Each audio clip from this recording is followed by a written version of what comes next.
It is the midway point of the 2024 season for the Pitt Panthers, and they're sitting pretty at number 20 in the AP poll top 25 and a perfect 6-0. Welcome into the midseason episode of the Pittsburgh Sports Now Football Pulse. I'm Nathan Breisinger alongside Karl Ludwig. Make sure to check out all of our Pitt football coverage over at pittsburghsportsnow.com.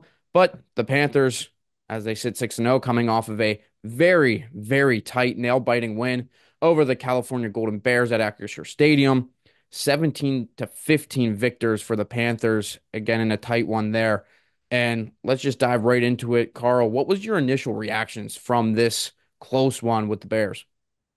Yeah, I mean, obviously, it wasn't a very good performance offensively. Eli Holstein had by far his worst start as a Pitt football player, as a college player. I mean, 6 games in, bound to have a bad game eventually. Not a huge concern, not really concerned at all. It's a big learning moment for him. He can go back and watch the film as he said he would do, kind of recognize that he was gambling a bit too much, trying to make too much out of nothing. Um, and I think going forward, we'll see him hopefully take some more of those easier check downs, make the easy throws to players who are open, and not kind of force balls downfield. But um, the big thing for me was the defense finally put in a performance it's proud of. Um, there had been a lot of pressure, a lot of hurries, a lot of quarterback hits through 5 games against Cal, against Fernando Mendoza. He was hit hard and he was sacked a lot.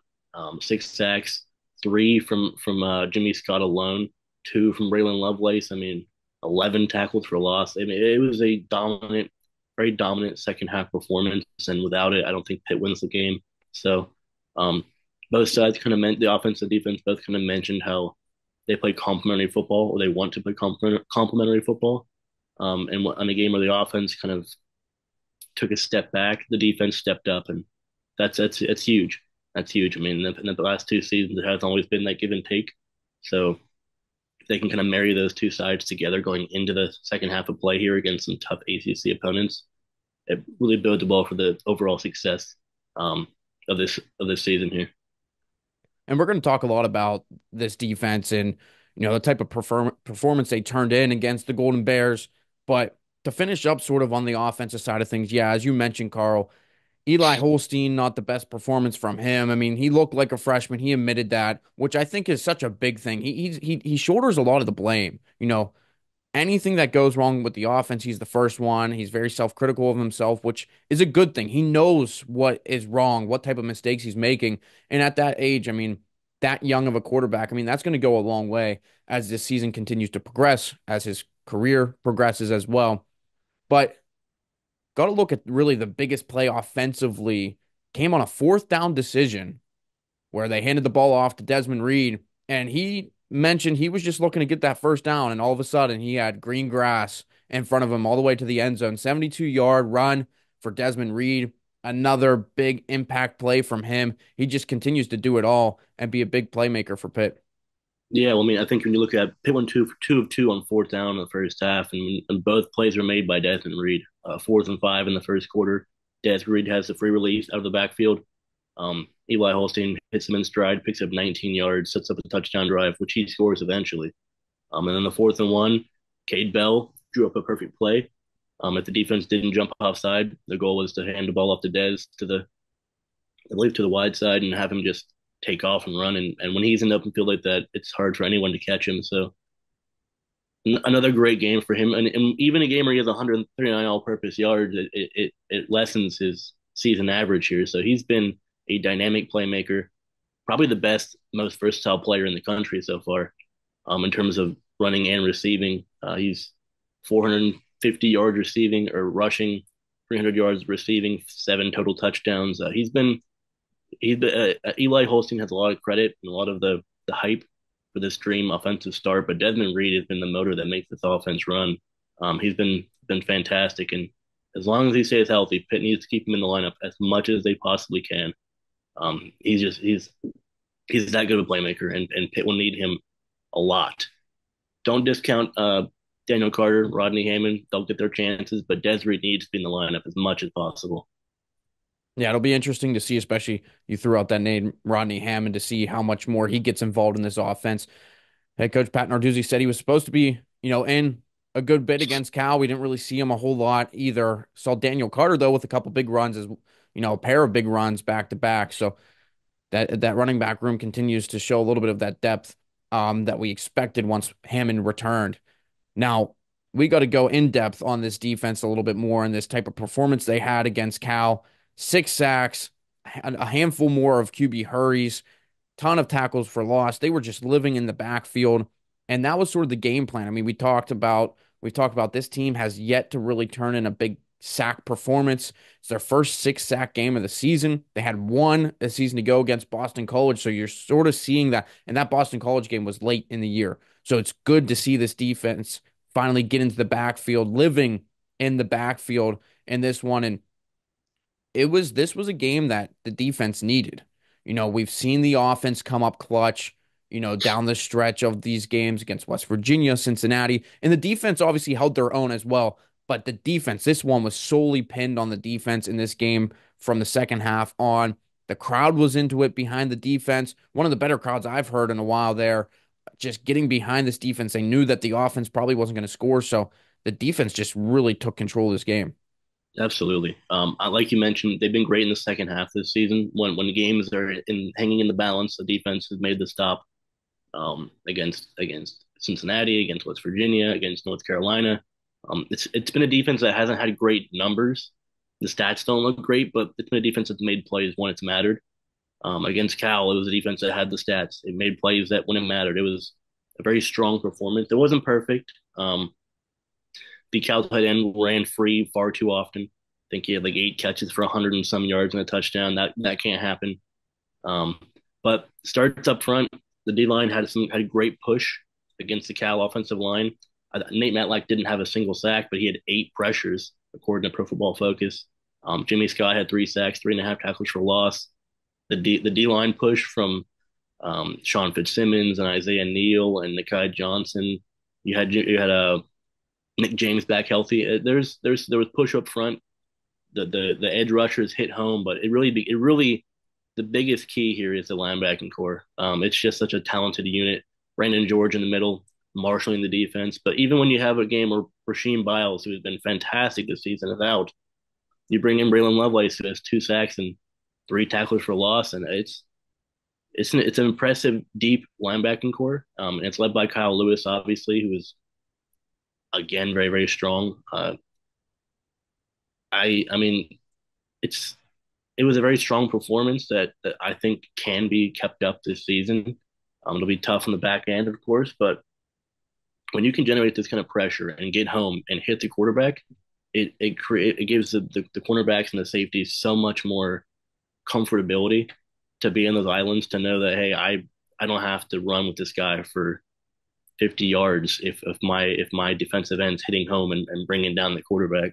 So um, the pressure had been there throughout the season, not maybe not consistently enough, but if they can continue to get home, don't need 6 sacks a game. If they can get 3 or 4 sacks a game, create the pressure, get the quarterback hits, kind of knock some timing off a little bit, I think we'll see a much stronger second half, even against some tougher opponents. And we talk about this defensive performance in the second half, trying to find exactly when Eli Holstein threw his 2 picks, both of them in the third quarter. Both of them in the third quarter. And Cal can only generate, they don't even generate positive yardage. They're -3 total yards in the third quarter. I mean, just talk about how big that defense was in that third specifically. And then you go down the stretch and you're able to come up with some stops. And yes, injuries, of course, did run free way too often. And now, I mean, if that's the only issue you really had for the most part of the game, I mean, credit that defense for stepping up. And then, Pitt fortunate that Ryan Coe pushed that field goal a little bit wide right. Local kid from South Fayette High School. I mean, that one had to be tough for him. And another game, back-to-back weeks where Cal just, they come up short. They lost to Miami by a point 2 weeks ago, now to Pitt by 2 points. And the defense, once again, stepping up. And surprisingly, 48 total tackles for loss for this Pitt defense. That's 10th in the nation in terms of tackles for loss. So they're getting back there. I mean, the sack numbers wasn't there through the first 5 weeks, but they're starting to get back there and continuing to put pressure on quarterbacks. Now, Karl, do you think this defense can keep this up I mean, we're looking for this Pitt football team to play a complete game. We know the offense, what the offense can do with Eli Holstein. They're still trying to put in a full four-quarter effort. I mean, we sort of saw it at North Carolina a little bit, but can this defense sustain this success now? I wouldn't say 6 sacks, 11 tackles for loss a game, but I think the defense, when it's fully, if the defense can stay healthy, if you can have the Sean Fitzsimmons and Nick James pairing up front, you can bring in Isaiah Neal and Nakai Johnson. If you can continue to get guys like Sincere Edwards, situational rushes off the edge, the front seven looked a lot better against Cal. It's a young unit that I think will continue to get better as they have more reps together. Um, Linebackers are great. There are no concerns there. Guys got to stay healthy. Got to get Rasheem Biles back. I think he'll be back against Syracuse. He almost played against Cal. He'll be back. A lot of mouths to feed in the linebacking core, but that's a good problem to have. Super talented unit at the back end. Donovan's still super solid. Javon McIntyre has been a quietly underrated player this season. He had a great game against North Carolina. He was great against Cal. Um, Cruz Brookins is getting more time. I mean, the players are the playmakers are there.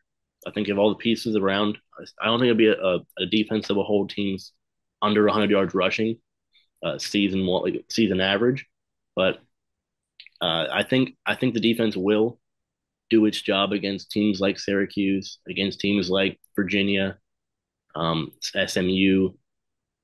I I don't think it needs to be the best unit in the country. I think the offense will bounce back and have its games where it's scoring 35, 40 points a game. So, I mean, as long as the defense can continue to do what it's done this season and make the timely stops to generate pressure, to stop the run, to limit the explosive plays, I think this defense will be one of the better ones, the better overall units in the ACC by the time the season's over. And we'll talk a little bit more about this team heading down the stretch in their final 6 games. But as we mentioned, Rasheem Biles, expect him to be back against Syracuse, but also the two linemen on the left side of the line, Branson Taylor, Ryan Jacoby, went down during the game against Cal, but they stuck around the sideline. So I'd expect them to be healthy with this extended bye, which comes in perfectly right at the midpoint of the season. So we talked about going into the Cal game that Pitt was looking the healthiest it's been.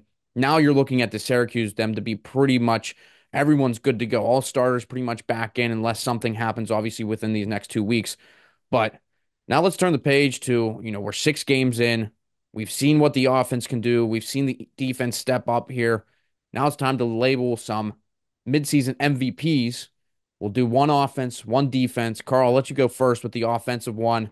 Curious to see if we have two different ones. I went a little bit of a different route, but let's see who you go with here. Yeah, okay. I think there's two pretty obvious choices on offense. But I'm gonna say give some credit to the all-purpose star Desmond Reed. Um, he's been great. I think you picked him as well based off the reaction. Yeah.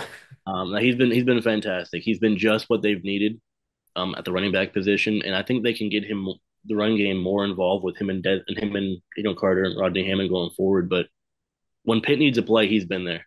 Whether that's on the ground, he had 155 yards against UNC through the air. He had 120 yards against Cal on the ground. He had a 78-yard return touchdown against um, Kent State. When Pitt needs someone to step up, he has stepped up consistently, which is impressive considering he stands maybe at 5'8". Yeah, he's been incredible. Um, so is Eli Holstein. They're 1A, 1B. You can pick either one. I'd be cool with it. But Desmond Reed has been the offensive MVP, and I think he should be a dark horse candidate for ACC Offensive Player of the Year. That's some excellent points, and that's where I'm going as well. I mean, for as good as Eli Holstein has been, we finally saw him come down to earth against Kyle. 2 interceptions, no touchdowns, just 133 yards through the air. He still got a good chunk on the ground as well as he's done over the past couple of weeks. But I mean, man, Desmond Reed has just been phenomenal for this Pitt team through and through. And Eli Holstein needs a playmaker, someone he can, hand the ball off to that's going to make a play, but also throw the ball to. And Desmond Reed's done both of that. And it's not a knock on any of the other wide receivers, but Desmond Reed, anytime he receives the ball out of the backfield, he's picking up yards after catch like no one else on this team can. I mean, Kanate Mumfield can do it. We've seen Bartholomew a little bit when he gets the ball. Poppy Williams can do it. But man, I mean, Desmond Reed, I'd love to know the number. I don't have the number. Didn't look up any deeper on the yards after catch for Desmond Reed, out of the backfield. I mean, he's just been impressive. 494 total yards on the ground, three touchdowns as well. And receiving wise, 341 receiving yards with four touchdowns. I mean, he's 13.6 yards per catch. I mean, he's just been incredible. And you talk about the type of impact plays he makes for this team. The 56-yard touchdown reception against Cincinnati that puts Pitt in front for the first time in that game. That doesn't happen without him burning past that entire defense. If he gets stopped, you don't know what happens the rest of the way in that game. And then he has the 72-yard run on fourth down against Cal. Again, with how the offense was playing, you don't know how that game will end up. He just continually makes big play after big play. He just has the jump, he has the acceleration. I mean, he can break off tackles. We saw it again in the punt return to start the season. We saw it against Cal as well, where he was able to bounce off of a defender. He just time and time again just impresses us. And he's second in the nation in all-purpose yards per game behind Ashton Genty, still the guy who could be the runaway candidate for the Heisman Trophy this season, has been impressive at Boise State. And for Desmond Reed to be right there, right behind him with 182.6 yards per game, all purpose wise. I mean, that's just incredible stuff there for Pitt. Now, Karl, let's turn to the defensive side of things. Again, curious to see if we have the same person because there's a couple people here, but there's one that really stands out. Karl, who do you got? Yeah, I mean, I got to be Kyle Lewis, right? I mean, he's been incredible. I think he's not just an All ACC candidate. I think he's an All American candidate through 6 games this season. He has been um like every play. If you're watching the defense play and you're like, oh, the tackle for loss there, it's Kyle Lewis. If you need to play in coverage, up there's Kyle Lewis, game winning interception against West Virginia, game winning sack against North Carolina. He's a finisher. He's a shark, as he likes to call the unit. Um, like I, it's a tough comparison to be compared to Savasi Dennis. They play very differently in the defensive scheme, but in terms of overall impact, Kyle Lewis has been incredible. He's kind of the heartbeat of the defense right now.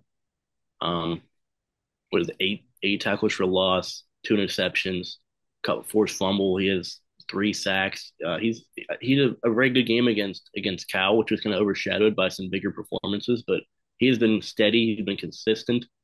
Um, and I think he has an argument to be the best player on the team, not just on the defense. So he's been lights out. The linebacking core as a whole, big shout out. Brandon George, great. Rasheem Bow's been great. Braylon Lovelace has been great when called upon, but Kyle Lewis has just been incredible. Um, just what Pitt needed after a lackluster linebacking performance last season. So I think Kyle Lewis is a pretty easy choice here.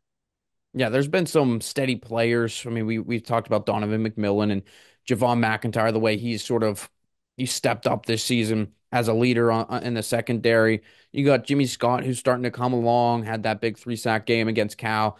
Nate Matlack has quietly been okay at the end as well. But I mean, Kyle Lewis, just the way he can put his fingerprints all over the defense, all over the game.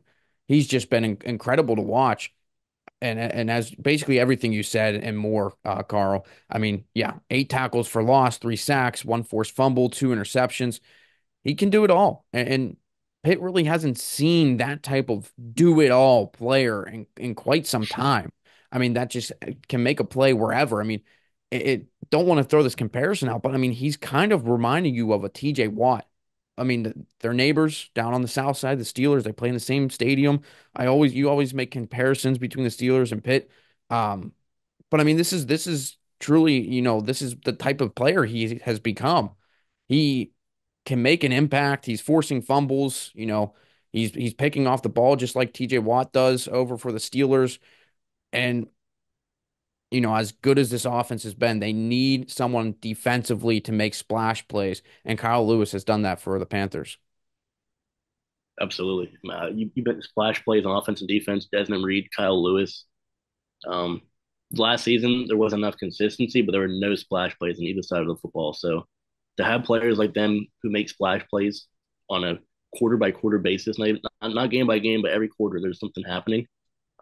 it's a big reason why Pitt's 6-0 for the first time in what's 50 years now. It's over 50 years now, so it's been great. Yeah, So since 1982, 6-0, and that year they also went 7-0. So that's the still the benchmark for Pitt right now. And speaking of that, looking forward now at the next six games, midway through, they ranked 20th in the AP poll, moving up two spots from 22nd. But now, Carl, how realistic is this success to continue? But also now there's talks about, can this team, undefeated still, one of what is it, 11? One of 11 11 FBS teams teams. Yeah. left. Can this team make the playoff now? How realistic is that? And how realistic is this success, the sustainability moving forward, Carl?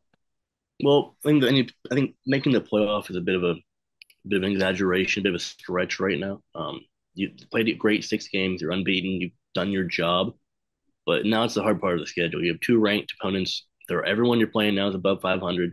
Playing some good quarterbacks. You're playing some good defenses. Although the Cal defense might be a sneaky pick for best they play all year, but um, to go 6-0 through the second half of the season, if they can do that, they'll make the playoff. But I don't think it's going to happen.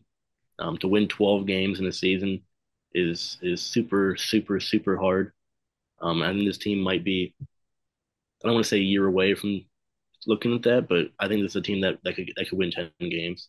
I think 11-1, based on who you lose to, you could be looking at a playoff bid here. 10-2, probably not. I think if you lose 2 games here, you probably won't get in, just based off of where Pitt is in the standings and the national kind of perception of the program. But you got Syracuse at home, you got Virginia at home, you've got Clemson at home. There's some big games that you have to win. You got SMU on the road, will be very tough. Louisville is always a tough place to play, and then Boston College to end the year against the Boston College team has been pretty good this season. So um, I think success. I think doing what they've been doing this season, offensively and defensively, is very very possible, very very likely. Um, I don't think it will result in a 6-0 stretch here, but I think 4-2, 3-3, 4-2 here the rest of the ways is super realistic. Um, and who knows? Maybe the changes in the bye week here at the halfway point, they can squeak out a 5-1 stretch here and knock off a ranked SMU team and a ranked. If they can be a ranked SMU, ranked Clemson, it would be hard to keep it out of the playoff. And for the ACC, I mean, this is a league that they're only looking like they're putting two teams in. I mean, you have to have a really solid third team. And if Pitt, again, does go 11-1 and has one loss against a really good ranked either Clemson or SMU team that makes the ACC championship, then maybe you're looking at a potential getting in. But it's going to be tough. You basically have to make the ACC championship, and they don't see Miami. Pitt does. And they have Clemson in front of them. They basically control their destiny if they want to get into the ACC championship. That's obviously the first goal when it comes to anything for Pitt. And you look down this last six games, combined record 27-9 between these six teams, 13-4 in the ACC through. A lot of these teams have played about 3 games. Clemson is 4-0 in conference play, SMU 2-0. So this is going to be a really, really rugged stretch for Pitt and tougher than we thought because we thought maybe Virginia would be pretty much a don't want to say a pushover, but would have been a game that you can mark down as a win for Pitt. Same with Boston College, but they've played better both of those teams than we expected, and a lot of people expected, especially the Cavaliers in Virginia. But that's a home game for Pitt. The toughest one probably SMU on the road, a new team that Pitt really doesn't know about. Clemson, obviously the biggest game on the schedule. But outside of Clemson, Carl, what's the game you circle and say they have to win this game in order if they want to try to get to the ACC championship? I mean, so you have Clemson, huge game there. SMU on the road, a ranked SMU team is big, but I think beating a Syracuse at home to move to 7-0 to kind of have that 3-0 buffer to beat a good Syracuse team to have that momentum keep rolling is super important here. Um, Louisville will be tough. Boston College end of the season could be a huge game, but I think just win. I think Pitt's mentioned 1-0. Just do your job each week and move on. I think 1-0 should be the mentality right now. Just beat Syracuse. Just Go in the have them come to you, lock down Kyle McCord, bounce back offensively, would win the game convincingly, and you'll see a pretty large spike in the AP voting. I'm sure. We're getting closer and closer to the first college football playoff poll. I'm not sure if it comes after SMU. I think it does after SMU, but I think just handle business this week, or I guess next week against Syracuse. Move to 7-0. Gonna get the mojo back offensively. Show that yeah, we can handle a 5-1 team with a good quarterback. And then enter SMU. If you can do that and enter SMU as a top 15 team, right in that borderline there, momentum's rolling. I think even a loss in that game, you'd still would be in the running. But I think beating Syracuse and getting the second half started on the right foot will be huge. Yeah, Pitt is, sitting 6-0 and Syracuse is up next. We'll talk a lot more about Syracuse next week, previewing everything that the Orange is going to bring to Pittsburgh in a prime time Thursday matchup, expecting an Acrisure Stadium again to be rocking with another really solid crowd. But that'll do it for us on this episode of the Pittsburgh Sports Now Football Pulse. Be sure to check out all the content over on pittsburghsportsnow.com. For Karl Ludwig, I'm Nathan Breisinger. Thank you for tuning in. See you guys next time.